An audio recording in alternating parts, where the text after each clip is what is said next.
Bismillahirrahmanirrahim. Assalamu alaikum student. In previous lecture we have completed our arithmetic portion. Now we are going to discuss about algebra. This is the new topic for you. So first I will give you the introduction of the algebra. What is algebra? Algebra is the branch of mathematics. अब देखें mathematics में जो है वो हम mostly क्या use करते हैं, नंबर यूज़ करते हैं, ठीक है। और हमारे 4 बेसिक ऑपरेशंस होते हैं, addition, subtraction, multiplication and division. ये 4 बेसिक ऑपरेशन हम यूज़ करते हैं किसमें, मैथमेटिक्स में। जैसे कि यहाँ पे देखें 8 + 2 = 10। इसी तरह 6 - 2 = 4। 2 × 3 = 6, 2 3s are 6, 4 / 2 = 2। तो हम जो है नंबर्स को जो भी हम ये ऑपरेशन यूज़ करते हैं, नंबर्स की एडिशन, सब्ट्रैक्शन, मल्टीप्लिकेशन और डिवीज़न को परफॉर्म करने के लिए, ठीक है। मैथ में हम ये नंबर यूज़ करते हैं और ये वाले 4 ऑपरेशन यूज़ करते हैं। ये नंबर्स जो हैं वो मैथ में कांस्टेंट होते हैं, यानी इनकी वैल्यू आपके पास फिक्स होती है। बट इन अलजबरा में यहाँ पे क्या डिफरेंस है मैथ में और अलजबरा में। अब यहाँ देखें, मैंने इस तरह आपको समझाया कि देखें 8 प्लस यहाँ पे क्या है, फिल इन द ब्लैंक्स, यानी एम्प्टी बॉक्स बना दिया मैंने। तो अब = 10। अब मुझे नहीं पता कि 8 में मैं क्या ऐड करूँगी जो मेरे पास आंसर क्या आ जाए, 10 आ जाए। ऑब्वियसली हमें पता है कि यहाँ पे 2 ऐड करेंगे तो 10 आएगा, लेकिन अलजबरा में मैंने यहाँ पे एम्प्टी प्लेस छोड़ दी है। एम्प्टी प्लेस यानी यहाँ पे रखा है कि यहाँ पे हमें नहीं पता कि हमारे पास क्या नंबर है। इसी तरह 6 - एम्प्टी प्लेस = 4, यानी 6 में से हम क्या सब्ट्रैक्ट करेंगे जो हमारे पास 4 आ जाए। 2 × एम्प्टी प्लेस = 6। अब देखें यहाँ पे तो आपको पता था कि × 3 6 होता है। यहाँ मैंने सारे नंबर्स लिखे हुए थे, लेकिन अलजबरा में मैंने यहाँ पे एम्प्टी प्लेस रखी है कि यहाँ पे मेरे पास ये सारे जितने भी नंबर्स हैं इस एम्प्टी प्लेस में वो अननोन हैं, यानी मुझे नहीं पता कि यहाँ पर क्या नंबर्स आएंगे। तो अब इस एम्प्टी प्लेस में अननोन वैल्यूज़ हैं और इस एम्प्टी प्लेस में हम क्या यूज़ करेंगे, लेटर यूज़ करेंगे इंग्लिश अल्फ़ाबेट के, ABCD XYZ। कोई भी लेटर हम यूज़ कर सकते हैं इन एम्प्टी प्लेस में, और ये लेटर्स हमारे पास क्या रिप्रेजेंट करेंगे, उस नंबर को रिप्रेजेंट करेंगे जो यहाँ पर आएगा। मोस्टली यहाँ पे नोट करिए एक चीज़, मोस्टली जो है वो हम यूज़ करते हैं कौन सा लेटर, X यूज़ करते हैं हम। तो अलजबरा में हम नंबर्स के साथ साथ लेटर भी यूज़ करते हैं किसी भी नंबर को रिप्रेजेंट करने के लिए। सो क्लास, मैथ में और अलजबरा में यही डिफरेंस है कि मैथ में आप नंबर यूज़ करते हैं और अलजबरा में आप नंबर के साथ साथ लेटर यूज़ करेंगे। अब देखें, यहाँ पे आप कोई भी लेटर यूज़ कर सकते हैं। जैसे मैंने यहाँ पे लिखा 8 + A = 10, ठीक है। ये A जो है वो आपका अननोन नंबर है, अननोन वैल्यू है। इसी तरह आप यहाँ पे कोई भी लेटर यूज़ कर सकते हैं। 6 - फॉर एग्ज़ाम्पल मैंने लिख दिया C, ठीक है। C भी एक अननोन वैल्यू है। 2 × यहाँ पे मैं यूज़ कर लेती हूँ X, जो कि मोस्टली यूज़ होता है अलजबरा में। 2 × X। अब X भी एक अननोन वैल्यू है, हमें नहीं पता कि हम 2 को किससे मल्टीप्लाई करेंगे तो हमारे पास 6 आ जाए। इसी तरह 4 / यहाँ पे हम यूज़ कर लेते हैं Y। 4 / Y = 2। तो आप अलजबरा में नंबर के साथ साथ लेटर भी यूज़ करते हैं, ठीक है। और कोई भी लेटर यूज़ कर सकते हैं, मगर ज़्यादातर X यूज़ होता है। तो मैथ में और अलजबरा में आपका यही फ़र्क है।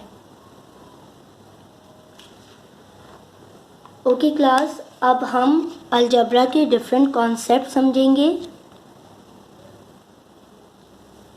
अब यहाँ देखें, अब एक कॉन्सेप्ट है वेरिएबल।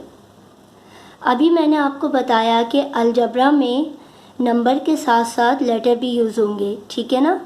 तो जो लेटर आप यूज़ करेंगे वो आपके क्या कहलाते हैं, वेरिएबल्स। वेरिएबल्स का मतलब है वेरी करना, यानी कि चेंज। चेंज क्या होता है, वैल्यू इज़ नॉट फिक्स्ड, यानी आपके अलजेब्रा में जितनी भी जो आप यूज़ करेंगे, मल्टीप्लाई, एडिशन, सब्ट्रैक्शन, उसमें जो भी आप लेटर यूज़ करेंगे उनकी जो वैल्यू है वो आपके पास फिक्स्ड नहीं होगी। जैसे कि देखें, अभी मैथ में मैंने आपको क्या बताया था, 8 + 2, आपको यहाँ पे देखिए कांस्टेंट है और वैल्यू आपकी फिक्स है। 8 और 2 को प्लस करेंगे 10 आएगा। यहाँ पे कुछ भी चेंज आपके पास नहीं हो रहा। लेकिन अलजेब्रा में अगर आप ये नंबर इस तरह लिखते हैं 8x, यानी यहाँ पे 8 × x। अब x आपके पास एक अननोन वैल्यू है, यानी x आपके पास ऐसा नंबर है जो आपको नहीं पता कि जब आप किस नंबर को 8 से मल्टीप्लाई करें तो आपके पास क्या आ जाए, 16 आ जाए। अब हम सबको 8 का टेबल आता है, 8 × 2। जब आप 8 × 2 करेंगे तो आपके पास क्या आ जाएगा, 16 आ जाएगा। It means what is the value of x, x की वैल्यू आपके पास क्या आ गई, 2। देखिए x की जगह यहाँ पर आपके पास क्या आ जाएगा, 2 आ जाएगा। तो 8 × 2, 8 2 ज़ा 16। अगर यहाँ पे अब मैं देखें एक और चीज़, अगर यहाँ पे मैं लिख दूँ 8x = 32, ठीक है। अब आपको पता है कि 8 के टेबल में 32 कब आता है, जब आप 8 को मल्टीप्लाई करेंगे 4 से, यानी x की वैल्यू यहाँ पर आपके पास क्या आ गई, 4, ठीक है। 8 4 ज़ा 32, इट मीन्स x क्या है आपके पास, 4 है। तो जब आपने 8 को 4 से किया तो आपके पास 32 आया। तो देखें यहाँ पे जो है x की वैल्यू क्या थी, 2 थी, और यहाँ पे x की वैल्यू क्या आ गई, 4। तो जब भी आप डिफरेंट जब सम करेंगे तो आपके जो भी ये वेरिएबल्स होंगे इनकी वैल्यू क्या होगी, चेंज होती जाएगी, ठीक है। यानी कि वैल्यू आपकी कोई भी फिक्स नहीं होगी। तो इसीलिए हम इन लेटर्स को क्या कहते हैं, वेरिएबल्स कहते हैं, क्योंकि इनकी वैल्यू आपकी चेंज होती रहती है। इसी तरह मैं आपको एक और उससे समझा देती हूँ, एडिशन वाली एग्जाम्पल से समझा देती हूँ। देखिए यहाँ पे क्या है, x + 3 = 7। अब देखें यहाँ पे मैं इसको अभी ऐसे यहाँ पे इसको आपको शो नहीं करती। अब देखें x एक नंबर है जो कि अननोन है, हमें नहीं पता। अब हम 3 में क्या प्लस करें कि हमारे पास 7 आ जाए। तो हमें सबको पता है कि जब 3 में हम 4 ऐड करेंगे तो हमारे पास क्या आ जाएगा, 7 आ जाएगा। 4 + 3 = 7। तो x आपके पास क्या आ जाएगा, 4 आ जाएगा। देखें यहाँ पर x के नीचे यहाँ मैंने x की जगह पे क्या रखा, फिर 4 रखा, + 3 = 7। तो x की वैल्यू आपके पास क्या आ गई, 4। लेकिन अगर ज़रा दूसरा सम हम यहाँ पे कंसीडर करते हैं, x + 3 = 6, यानी x एक ऐसा नंबर है कि जब मैं उसमें 3 ऐड करूँगी तो मेरे पास क्या आना चाहिए, 6 आना चाहिए। तो 3 में हम क्या ऐड करेंगे जो हमारे पास 6 आ जाए, 3 + 3। देखें तो अब यहाँ x की जगह क्या आ गया, 3 आ गया। तो 3 + 3 आपका क्या हो जाएगा, 6 हो जाएगा। यानी यहाँ पर x की वैल्यू आपके पास क्या आ गई, 3 आ गई, ठीक है। तो जिस तरह सम चेंज होते जाएंगे इसी तरह आपके x की या जो भी लेटर होगा उसकी वैल्यू आपकी चेंज होती जाएगी। तो इसीलिए हम इन लेटर्स को वेरिएबल कहते हैं, क्योंकि इनकी वैल्यूज़ आपकी फ़िक्स नहीं होती और ये वेरी करती है, यानी चेंज होती रहती है। तो मैंने आपको इस तरह मल्टीप्लाई और एडिशन में इस तरह करके दिखा दिया है। सब्ट्रैक्शन और डिवीज़न में भी इसी तरह होता है कि वैल्यू आपकी फ़िक्स नहीं होती। ओके क्लास, वेरिएबल्स आपको समझ आ गया होगा। Now come to the next concept, terms. अब अलजेब्रा में हम सीखेंगे कि टर्म्स क्या होता है। अब आपके जो टर्म्स होते हैं वो क्या, यानी किस तरह हम शो करते हैं। जैसे फॉर एग्ज़ाम्पल अलजेब्रा में हम नंबर भी यूज़ करते हैं लेटर के साथ साथ। तो देखें यहाँ पर क्या है 4, ये आपकी एक टर्म कहलाएगी, ठीक है। अगर इसी तरह मैं अलजेब्रा के इस तरह का नंबर लिख दूँ 5a, तो ये भी आपका क्या होगा, एक टर्म कहलाएगी। अगर मैं डिवीज़न की फॉर्म में लिख दूँ x डिवाइडेड बाय 3, तो ये भी आपकी क्या कहलाएगा, टर्म कहलाएंगी। तो अलजेब्रा की ये डिफरेंट जो भी इस तरह हम लिखते हैं, इनको हम अलजेब्रा में क्या कहते हैं, टर्म्स कहते हैं।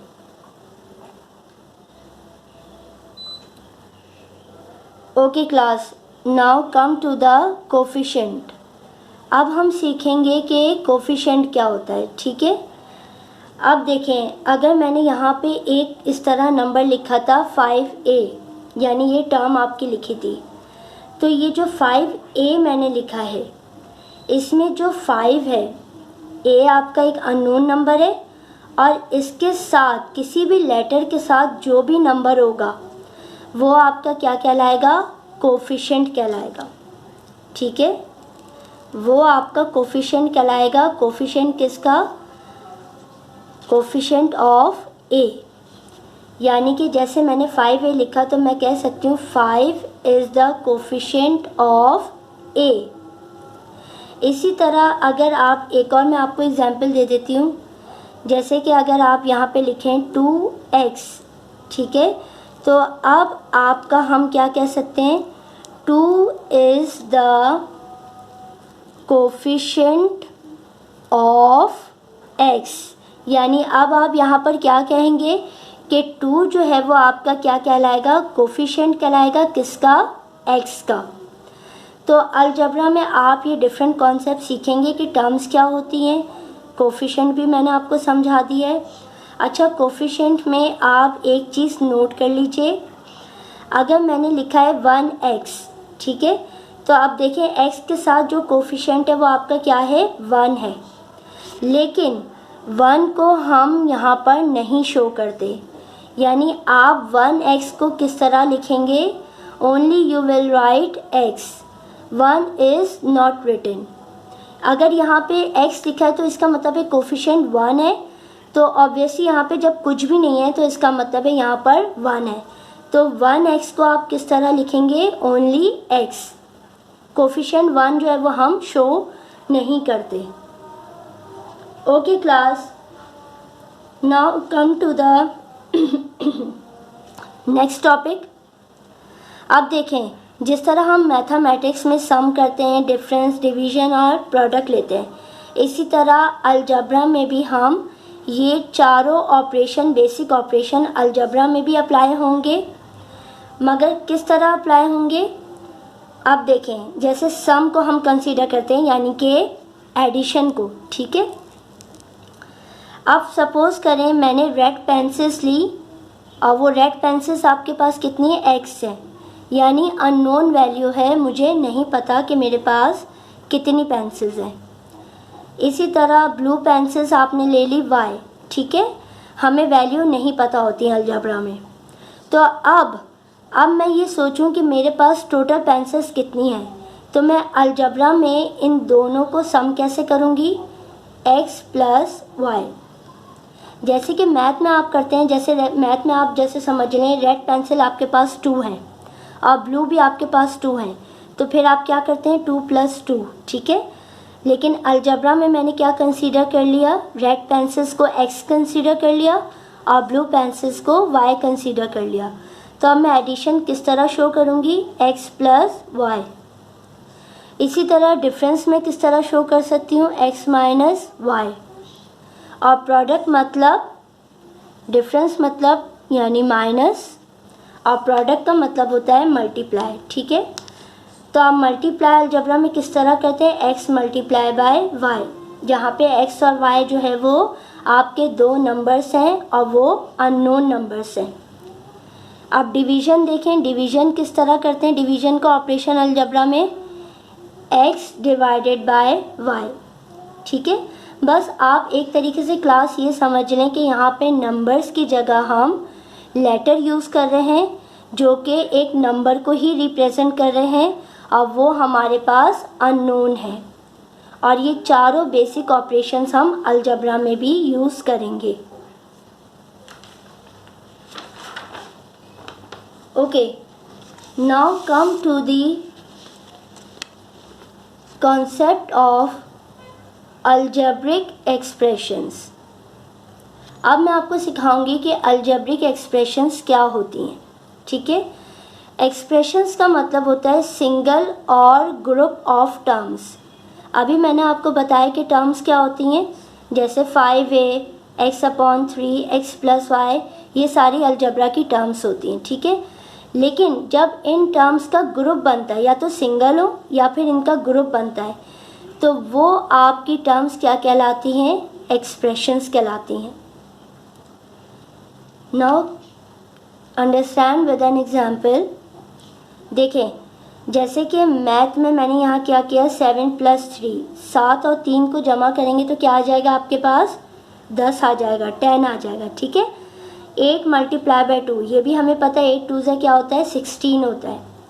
अब ये मैथ का मैं आपको समझा रही हूँ। मैथ में देखें यहाँ पे क्या नंबर्स जो हैं वो फिक्स होते हैं। ठीक है, अब ये जो आपकी 7 + 3 है और 8 × 2 है, ये आपकी क्या कहलाएंगी, कांस्टेंट टर्म्स। ठीक है, यानी ये आपकी वेरी नहीं हो रही, चेंज नहीं हो रही, या फिर आप मैथमेटिक्स में इसको कह सकते हैं न्यूमेरिकल एक्सप्रेशंस। ये तो मैथ की हम बात कर रहे थे, मगर अलजेब्रिक एक्सप्रेशंस क्या होती हैं। अब देखें, जैसे मैंने एक ये टर्म ली 4x, ठीक है, फिर एक टर्म ली x+y, या आप ले लें x-y, x/3। तो ये जो टर्म्स होती हैं, अगर आप इनको सिंगल लेंगे अलग अलग, तो ये भी आपकी एक्सप्रेशंस कहलाएंगी। ठीक है, अगर आप इस तरह करके लेते हैं, जैसे मैंने पहली एक्सप्रेशन ले लिया, पहला टर्म ले लिया 4x और दूसरा ले लिया x+y, तो अब मैं कह सकती हूँ एक एक्सप्रेशन मेरे पास क्या है, पहली वाली 4x, और दूसरी एक्सप्रेशंस मेरे पास क्या है, x+y।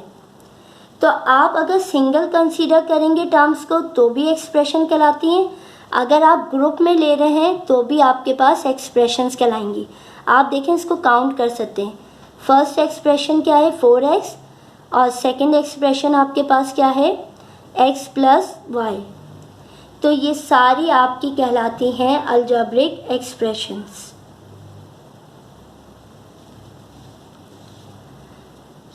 Okay, now students come to the next concept, base and exponent।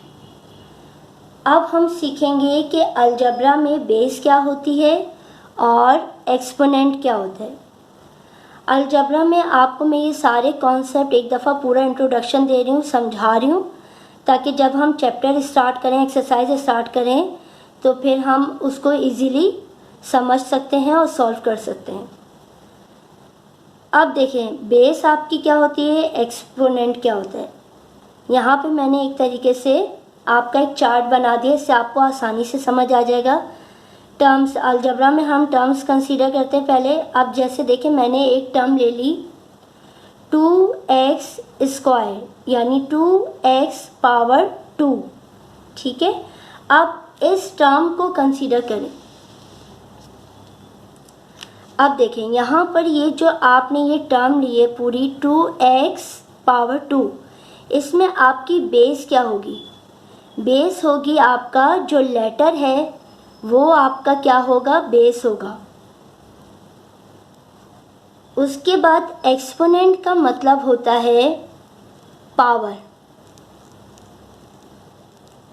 ठीक है, एक्सपोनेंट मीन्स पावर, यानी आपके लेटर यानी अननोन नंबर के ऊपर जो भी वैल्यू होगी वो आपकी कहलाएगी एक्सपोनेंट।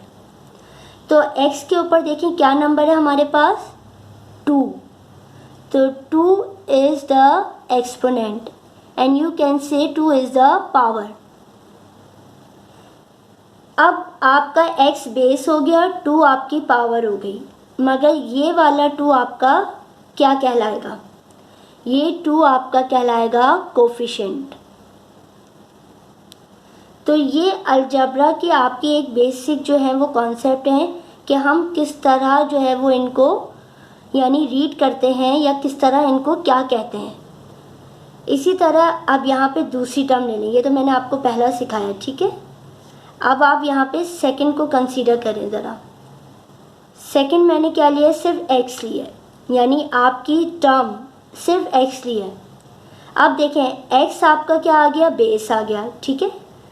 उसके बाद एक्सपोनेंट, यहाँ पे कोई भी नंबर नहीं है, यहाँ पे तो देखें 2 था मगर यहाँ पर कोई भी नंबर नहीं है, तो इट मीन्स यहाँ पर जब कोई भी नंबर नहीं है तो इसका मतलब है यहाँ पर क्या होगा? 1 होगा। अगर कोई भी नंबर नहीं होगा तो वहाँ पर लाजमी आपका 1 होगा। तो एक्सपोनेंट यानी पावर आपकी क्या आ जाएगी? 1। और x के साथ देखें कोई भी नंबर नहीं है तो यहाँ पे कोफिशिएंट भी आपका क्या आ जाएगा? 1 आ जाएगा, ठीक है। जहाँ कोई भी नंबर नहीं होगा वहाँ पे आप 1 कंसीडर करेंगे। आप थर्ड वन वाला देखें। थर्ड देखें मैंने लिया -4a³ यानी a पावर 3। तो इसी तरह a आपका बेस हो गया, 3 आपका एक्सपोनेंट हो गई और 4 आपका कोफिशिएंट हो गया। लेकिन 4 नहीं कंसीडर करेंगे, -4 साइन को भी आप कंसीडर करेंगे, ठीक है। तो -4 आपका क्या हो गया? कोफिशिएंट हो गया। ओके क्लास, अगर मैं आपको अब लास्ट आपको मैं एक कॉन्सेप्ट समझा रही हूँ, x की पावर 0 इज इक्वल्स टू 1, ठीक है। तो जब भी किसी लेटर पे पावर 0 होती है या किसी भी नंबर पे पावर 0 होती है तो ये मैथ का रूल होता है, वो हमेशा वो पूरा जो आपकी टर्म है या नंबर है वो किसके इक्वल हो जाएगा? 1 के इक्वल हो जाएगा। तो बेस आपकी आ गई x, पावर आपकी आ गई 0, कोफिशिएंट आ गया आपका 1। लेकिन यहाँ पे ये पूरी टर्म आपके पास किसके बराबर हो जाएगी? 1 के बराबर हो जाएगी। इसी तरह लास्ट आपको मैं समझा रही हूँ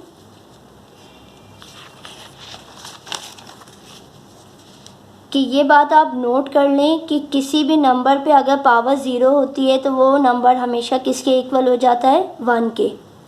कोई भी नंबर हो, चाहे छोटा नंबर हो चाहे बड़ा नंबर हो। फॉर एग्जांपल ये देखें 91 पावर 0 इज इक्वल्स टू 1।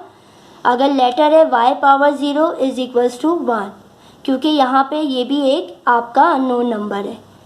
तो ये बात आपको जो है वो नोट कर लीजिएगा इस चीज़ को कि किसी भी नंबर पे पावर 0 होगी या किसी भी लेटर पे पावर 0 होगी तो वो हमेशा किसके इक्वल होगा? 1 के इक्वल होगा।